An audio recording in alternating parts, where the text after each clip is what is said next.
다시 할게요.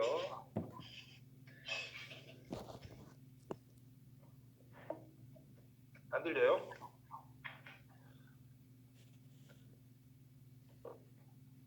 내가 채팅으로 얘기를 해야겠다.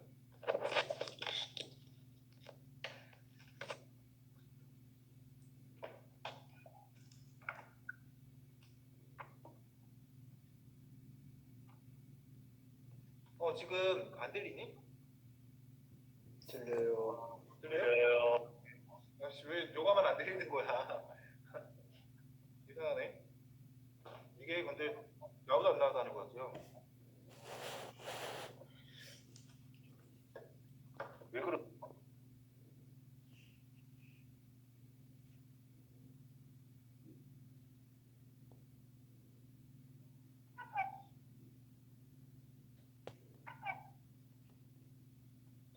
빨간색.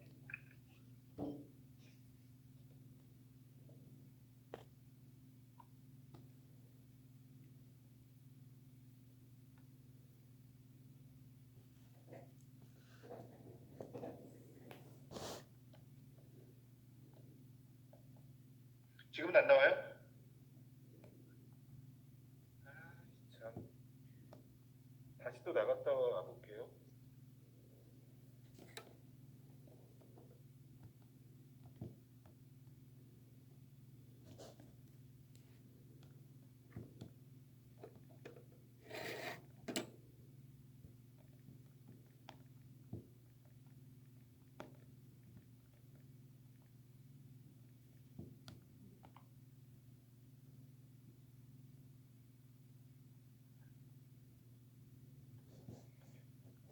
뭐가 문제인지 지금 계속 되다 안 되다 하는 것 같아요. 할 수 없죠? 해보겠습니다. 이어서 그런 것 같아. 용어만 안 되나 봐. 그러면 다행인데 모두가 안 되면 그래서 158번에 전자기도가 맞고요. 그래? 나다 들어오면 들려요?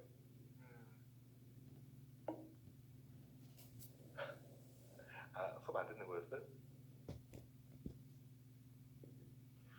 159번 보면 이제 자기장의 B를 계산하라고 했는데 이 솔레노이드 같은 경우에는 B 솔레노이드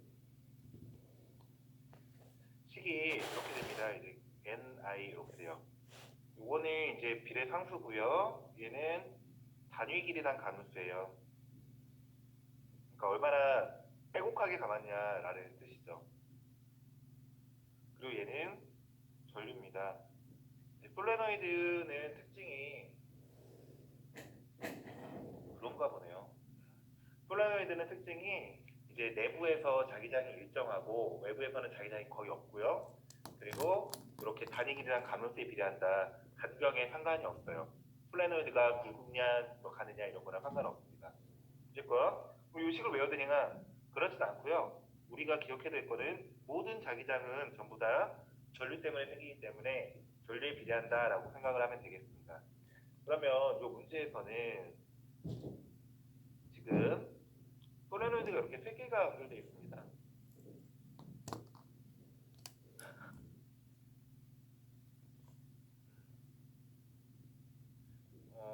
지연이는 지연이가 아니라 진서가 문제구나. 그래요. 여기서 요 회로를 잘 보면 이제 전류가 I가 지나갔을 때 여기는 2분의 I, 얘도 2분의 I 이렇게 되겠죠. 그렇겠죠?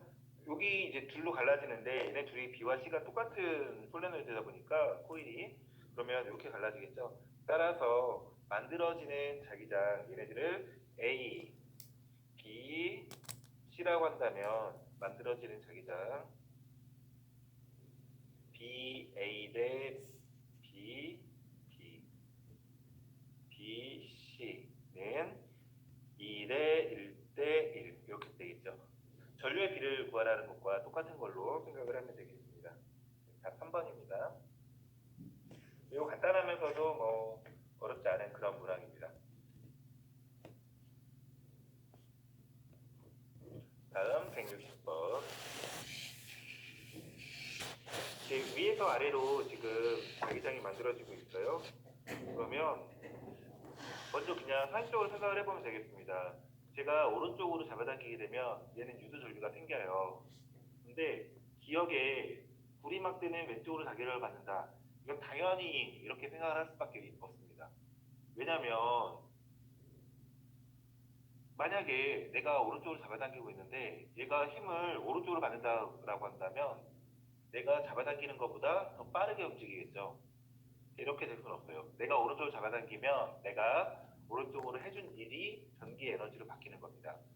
내가 오른쪽으로 잡아당길 때 해주는 일이 유도 기전력으로 만들어진다 라고 생각을 하면 당연히 자기력은 왼쪽으로 받습니다.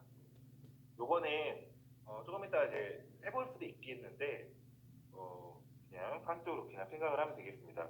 오른쪽으로 잡아당겼을 때 해주는 일이 유도 기전력이기 때문에 전기 에너지로 전환되니까 자기력은 왼쪽으로 받아야 된다. 니은 보면은 구리막대에서는 전류가 어떻게 될 것인가.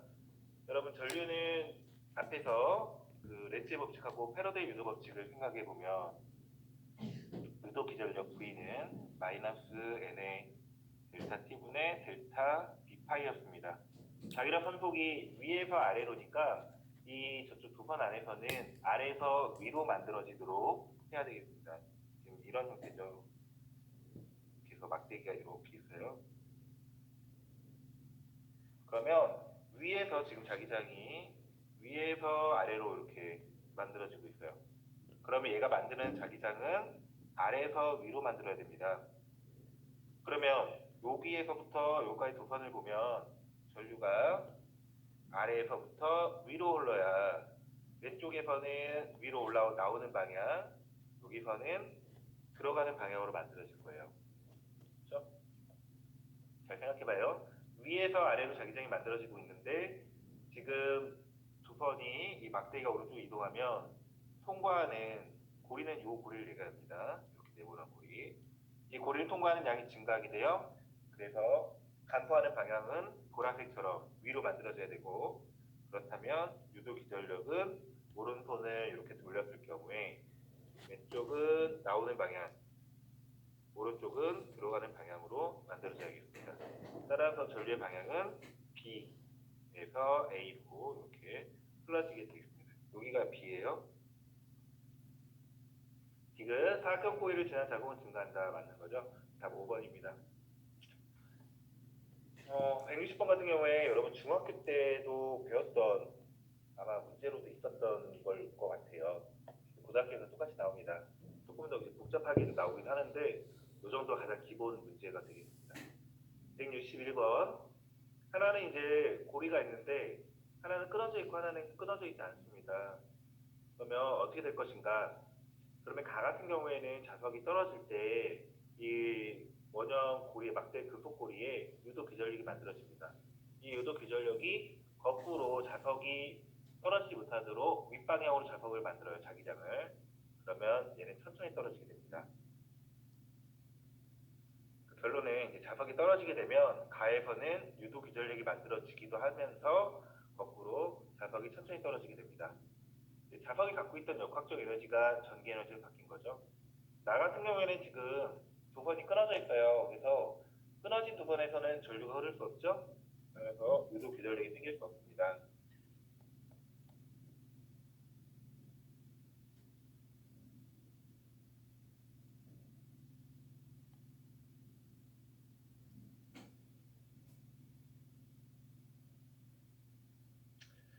계속 나왔다 들었다 하네요. 접속의 문제인 것 같긴 한데 162번 참 여러분 오늘 국수대회 하죠. 그래서 참석하는 학생들 오늘 과학실에 사는데 이따가 나도 가볼 생각입니다. 와서 잘 준비들 하시고 이따 보겠네요. 162번 이제 1m 떨어져 있는 상태에서 Q가 있고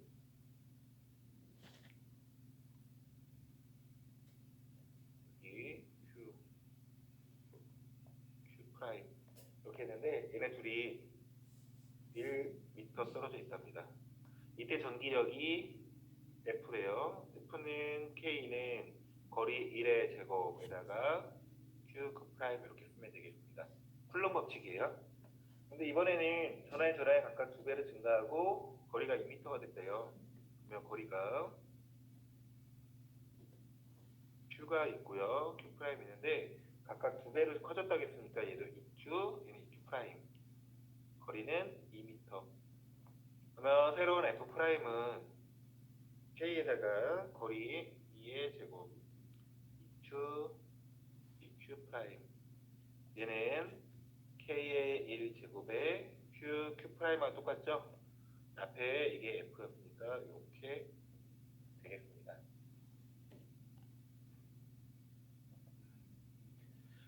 각각 전화가 2배가 되고 거리가 2배가 됐을 때 전기력의 크기는 변하지 않을 것이다. 이렇게 되는 거죠. 연습 하나 더 해볼게요.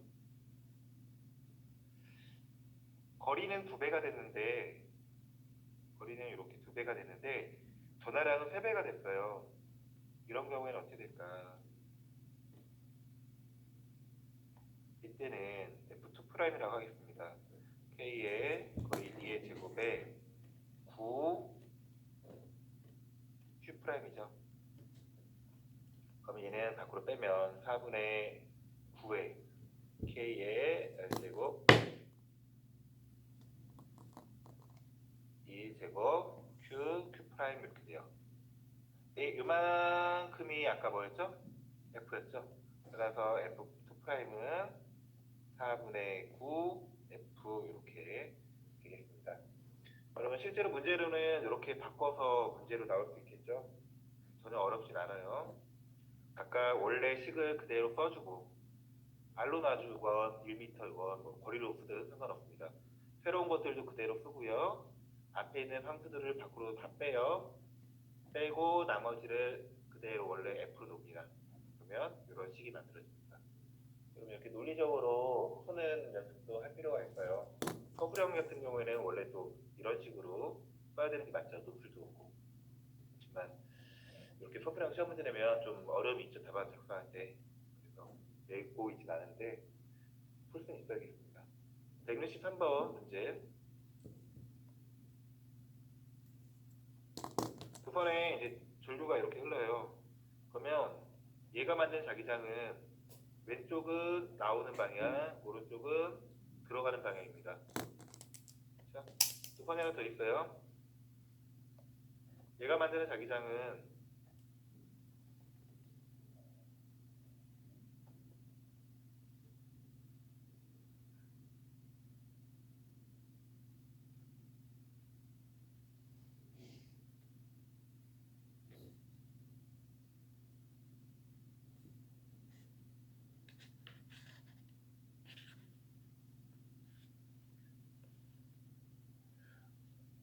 나 왜 자꾸 튕기냐.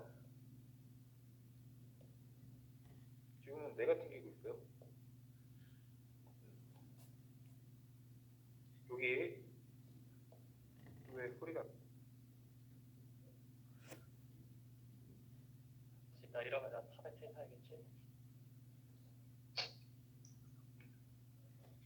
지금 나 소리 나와요? 네. 나와요? 이게 소리가 나오는 뭐야 전력 사라졌지? 누구요? 이거는 뭐 오중건이요. 요즘 거냐? 이게 제보자는 팩트인가요? 네? 저 아닌데요? 어? 저 아니에요. 제보는 누가 줬어요? 왜 자꾸 켜요? 응? 어두운 거 게임 맞죠? 테레 바텀 테레 또 뭐야? 아휴, 빨리 요거나 좀 봐요. 이거가 소리가 안 나와 아예? 어떡하냐? 근데 이거 마이크 왜 자꾸 켜요? 마이크 키는 거? 네. 이거 내가 소리가 안 떠요. 그래서 소리가 나오고 있으면 끊으려고 킨 거야. 왜? 근데 뭐 보면요. 응? 게임을 안 하고 있으면 문제될 게 없잖아. 게임 안 하고 있어요. 내가 소리가 나오나 안 나오나 확인하려고 키는 거예요. 이상해. 자꾸 튕겨서 나도 나갔다 오는 거야. 불만 가지면 어쩔 거야. 아무튼 다시 끌게요 그러면. 소리만 하지 말고. 얘는 이 부분에서는 나오는 방향이고 여기는 똑같이 들어가는 방향이죠. 따라서 자기장의 폐기가 0이 될 수 있는 곳은 이 영역입니다. 나 부분이 되겠습니다.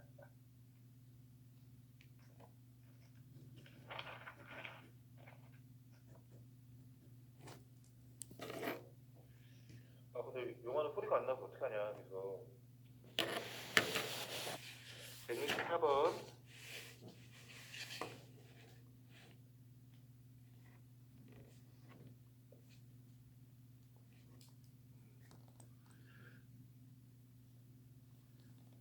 왜 이러는지 모르겠어. 자꾸 넷게팅돼요. 104번 중수소와 삼중수소가 충돌하여 헬륨이 만들어졌다. 전혀 어려움이 없습니다. 여기 보면 중수소 플러스 삼중수소 이렇게 있어요. 해서 헬륨 4, 2 플러스 A가 만들어지고요. 그 다음 에너지 이렇게 만들어졌습니다. 에너지를 동그라미 치지 말고요. 이렇게 있습니다. 그러면 숫자를 보면 위에 우리가 원래 A, Z 이렇게 해서 A는 질량수였죠. 질량수고 얘는 중성자수 플러스 양성자수.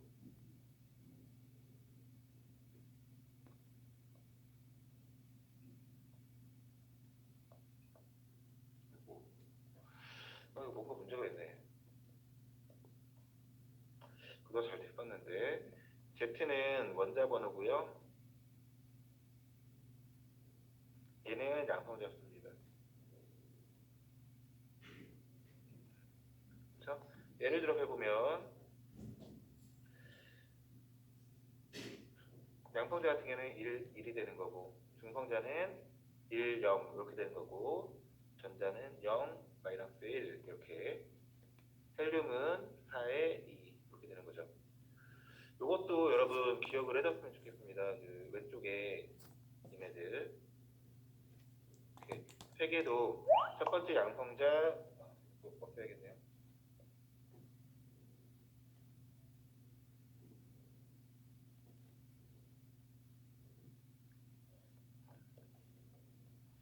그래요? 요 세 개도 기억을 해뒀으면 좋겠습니다. 그러면 여기 위에 숫자를 보면은 이제 2, 3, 4니까 여기 들어가야 되는 건 1, 1, 2니까 여기는 0. 그럼 얘는 중성자가 되겠구나 라고 알 수 있겠습니다.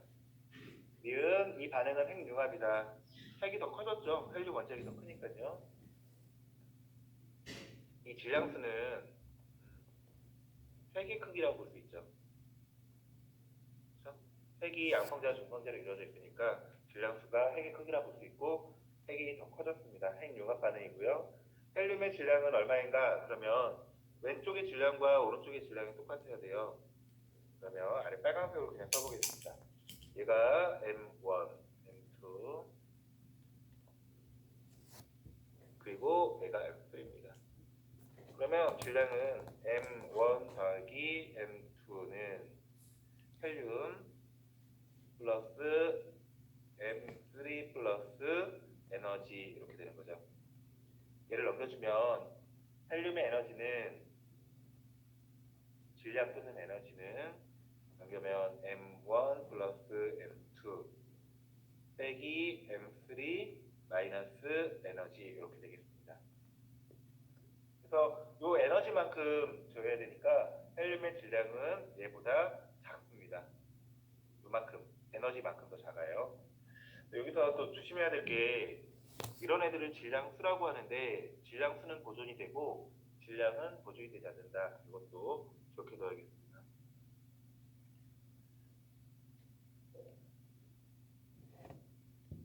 다음 165번. 일부러 문제를 곡으로 섞어놨어요. 차례로 안 하고 장단점이 있을 것 같은데 지금 도체와 절연체인 고체에 A와 B를 준비했다고 했어요. 근데 A일 때는 지금 전류가 흘렀고 B일 때는 전류가 흐르지 않았습니다. 뭐 쉽게 생각할 수 있죠. A가 도체고 B는 절여체구나 라고 생각하면 되겠습니다. 이 절여체라는 표현과 부도체라는 표현은 거의 똑같다고 보면 되겠습니다. 절여체, 부도체. 그래서 A는 도체이다 맞는 거고, 니은 전도성은 당연히 도체가 좋죠. 도체가 절여체보다 좋다. 당연한 거고, B는 반도체에 비해 원자가 D와 전도 D 사이의 간격이 크다. 다시 해보면 이런 거죠. 이 전도 D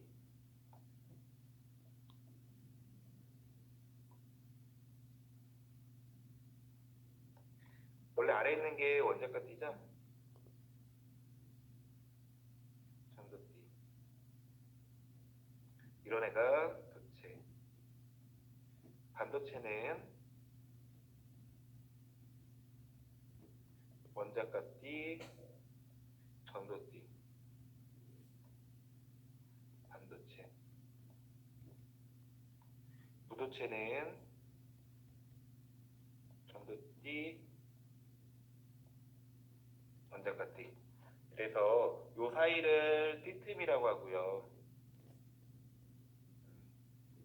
D 간격이라고 했네요. 당연히 얘는 부도체, 얘가 더 큽니다. B는 반도체에 비해서 이 D틈 사이가 더 크다. 그래서 답은 기억니은 틱은 5번이 되겠습니다. 그 다음 이제 166번.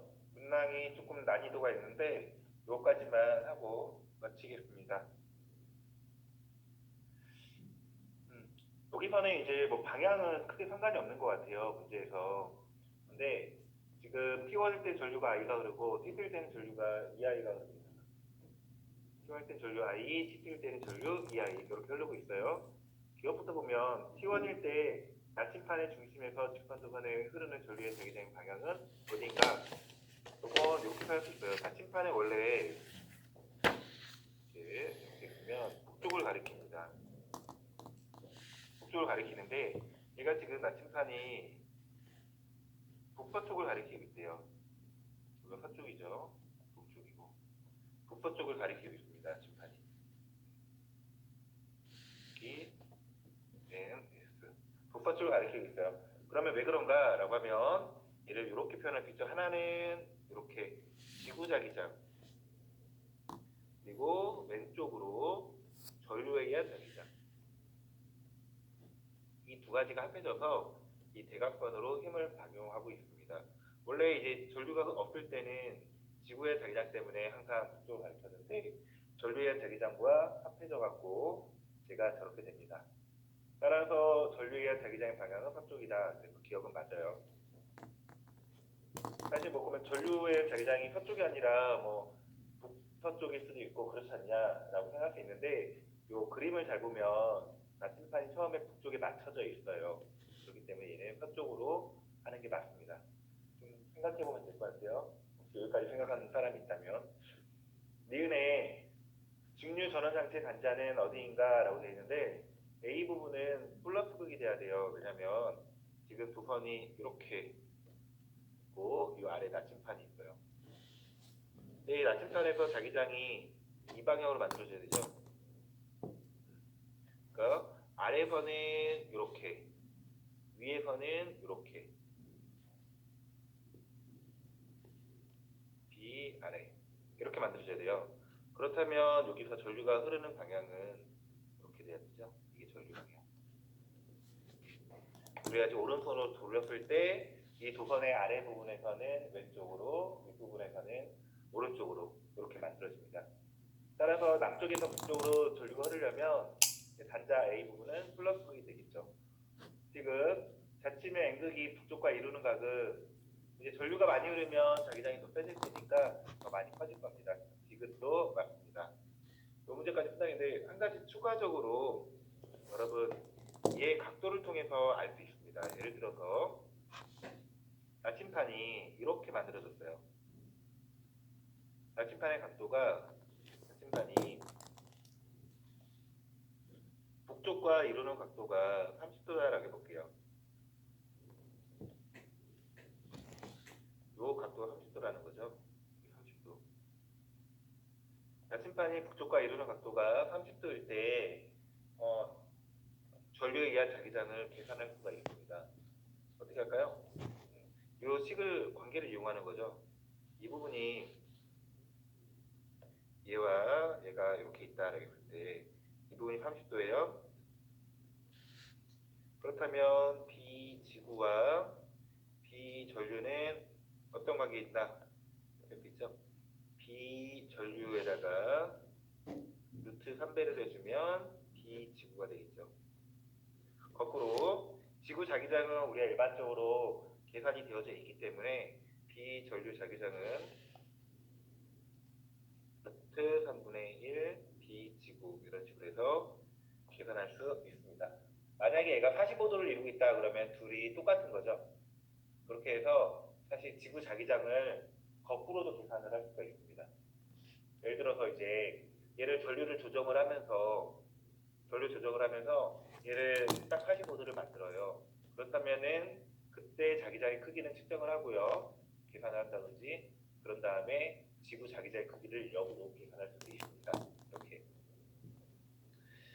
오늘은 여기까지 하겠고 지금 계속 내가 계속 자꾸 튕기는데 좀 문제가 있는 것 같아요. 뭐를 하세요? 마치겠습니다. 여러분 수요일 날도 이 프린트를 갖고서